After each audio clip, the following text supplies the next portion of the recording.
ایک چھوٹے گاؤں میں احمد نامی لڑکا رہتا تھا جو بہت ایماندار تھا۔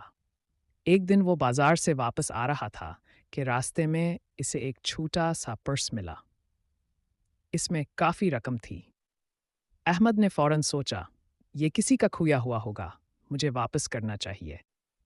وہ گاؤں میں اعلان کرنے لگا، کسی کا پرس گم ہوا ہے۔ کچھ دیر بعد ایک بزرگ آدمی گھبرایا ہوا آیا اور کہا، بیٹا، میرا پرس کھو گیا تھا۔ احمد نے خوشی سے پرس لوٹا دیا۔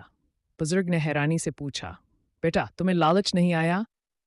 احمد نے مسکرا کر کہا، نبی کریم صلی اللہ علیہ وسلم نے ہمیں ایمانداری کا درس دیا ہے۔ بزرگ بہت خوش ہوا اور اسے دعا دی، بیٹا، سچائی کا ہمیشہ انعام ملتا ہے۔ اسی لمحے گاؤں کے لوگ بھی احمد کی ایمانداری دیکھ کر اس کی تعریف کرنے لگے۔ آخر میں لڑکا خوشی خوشی گھر پہنچ گیا۔